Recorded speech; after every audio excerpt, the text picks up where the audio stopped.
Picture this for a moment.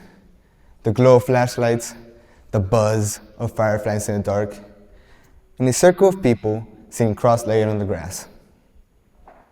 It was a night at a camp I went to 2 years ago, and we called this moment a debrief. I know at first it might seem really boring.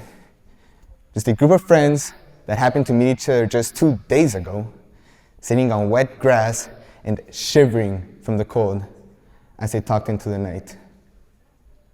But in that circle, something magical began to happen. All of a sudden, these strangers started telling each other their deepest fears, their greatest joys, and things they had never confessed to anyone before.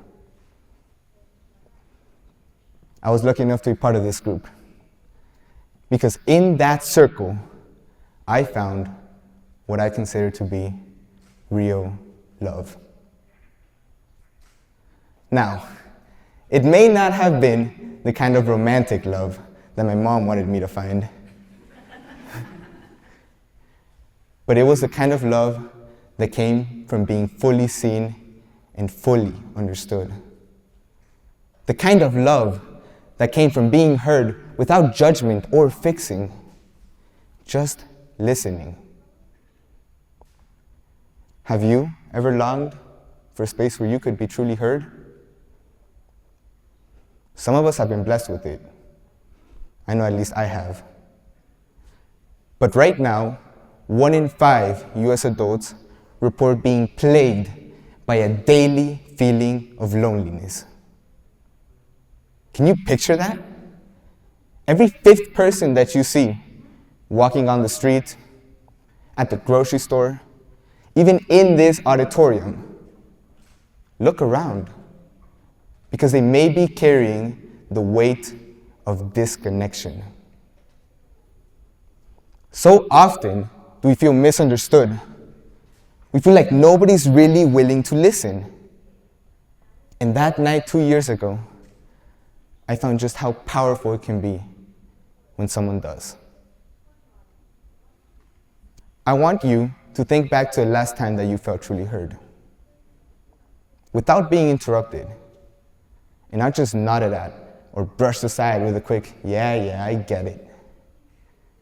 I mean truly heard, the kind of listening that made you feel safe, seen, and loved. Because listening is not just a skill. Listening is love. This year, I had the amazing opportunity to return to this camp. This time, I was a volunteer. My job was basically to hype up the kids, get them out of their comfort zones, and help them have the same transformative experience that I once had. And for the most part, it went great. However, there was just this one girl in my group that I had to keep nagging at to get her to dance around, do the chants, be all energetic, and really take advantage of the opportunity.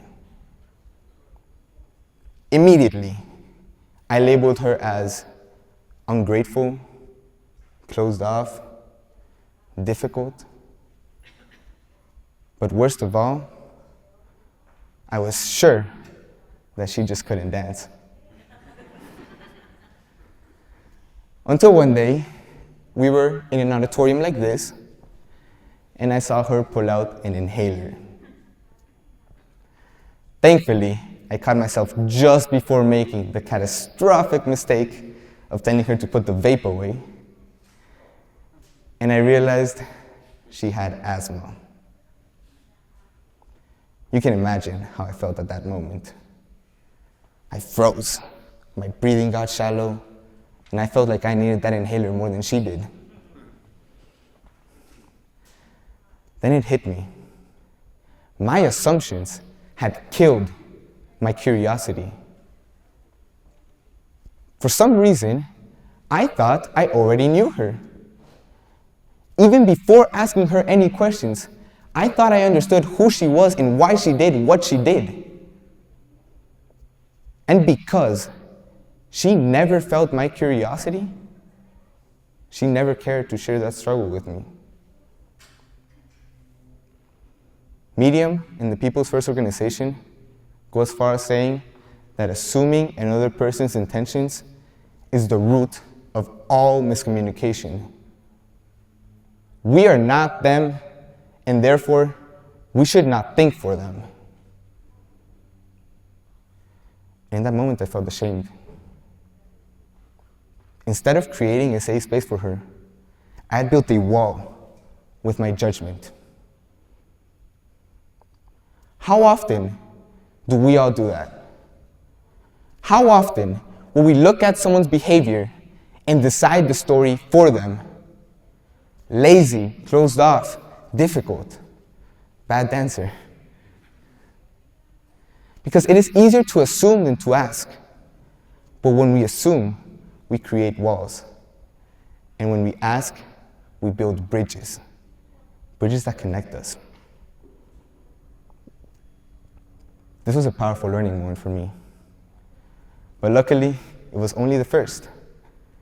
Because that same night, I was taking part in another one of these debriefs. I was obviously super excited to apply what I had learned that morning. So I was asking question after question after question. But they weren't really working.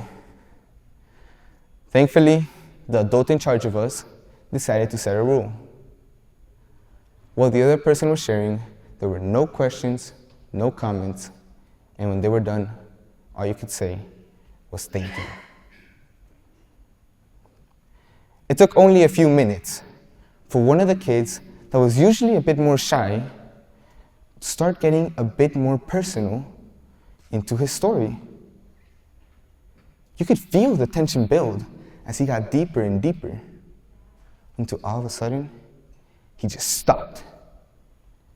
His head dropped, his body curled up, and he went silent. Every inch of me wanted to ask him another question, to nudge him along and get him to share a little more. But because of that rule, I managed to wait the longest 5 seconds of my entire life. And then he spoke again. I will keep his privacy, but what he shared in that moment was something that had weighed on his shoulders for years, eating away at him as he had no one to tell. And I wouldn't say that I'm someone who never cries, but it had been a while. In that moment, as I heard him share what he never could before, streams of tears rolled down my face. Tears of sadness at what he had gone through, but also tears of happiness that he had finally been able to get it out. It was then that I realized the power of silence. Had I spoken and asked him another question during those 5 seconds, it would have just put pressure on him and caused him to shut down. You see, silence isn't just void space that we need to fill. Silence is what gives people the time they need to process and share what's deepest in their heart. And through this, silence allows us to connect. Now, here's a not-so-fun fact for you about connection. According to the US Surgeon General, when a person feels a lack of connection to others in their life, it has health effects comparable to smoking 15 cigarettes per day. That sounds fake, right? I mean, I really had to triple check that source. And yet, how often will we go and damage these connections? How often will we rush to respond before the other person is finished? How often do we cut off the people we love because we are eager to be heard? It might feel small, right? Just an interruption. But when we interrupt, we're not just silencing hearts, we're basically lighting the cigarettes for them. In other words, when we interrupt, we might not just be hurting feelings, we might be killing the people closest to us. And that same truth showed up again about a month later with the people closest to me, my own family. It was about a week into school, and my brother was feeling really overwhelmed with stress. As you can imagine, the rest of us jumped in to try to fix it. We threw advice at him, told him, do this, no, do that. We interrupted each other, and honestly, it sounded more like an argument than actual support. But here's the problem. As you probably know, advice doesn't always land. In fact, according to the University of Oxford, people will ignore advice that's clearly in their best interest 25% of the time. That sounds absurd, at least to me. Why would we be rejecting something that's so obviously good for us so often?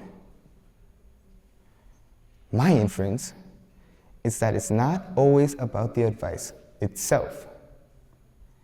Instead, people don't act on advice when they don't feel understood first. If my brother didn't feel heard, why would he hear what we were saying? So for the first time, we stopped. We got quiet, and we finally gave my brother the space he needed to share what he truly felt. We did an activity called a lifeline, which I heavily encourage you to do with the people close to you. In this activity, you take a piece of paper and draw a line through it with mountains and valleys. This represents your life. And as you share it, there's only one rule. There are no questions or comments, and when the other person is done, all you can say is thank you. I can still picture my brother pointing to his mountains and valleys, sharing stories I had never heard, and admitting to struggles I had never seen. I had missed the things that shaped him, not because I didn't care, but because I hadn't slowed down enough to listen. And once we did, once we created a space where listening with love meant understanding instead of fixing, I truly felt something change. I felt my family grow closer than it ever had before. And it wasn't because we solved all our problems, but because we finally heard each other. In that moment, I learned one last thing. When someone opens up to you, they usually only want one of three things. They either want a hug,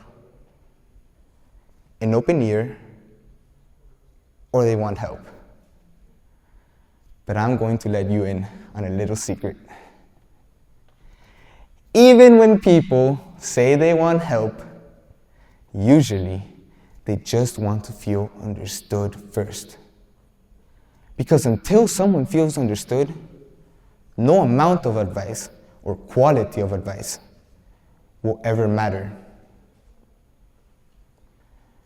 You see, listening with love doesn't always fix problems, but it does heal hearts.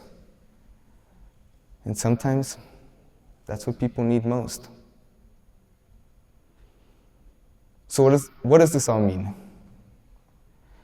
Listening is about curiosity. Listening is often about holding the silence.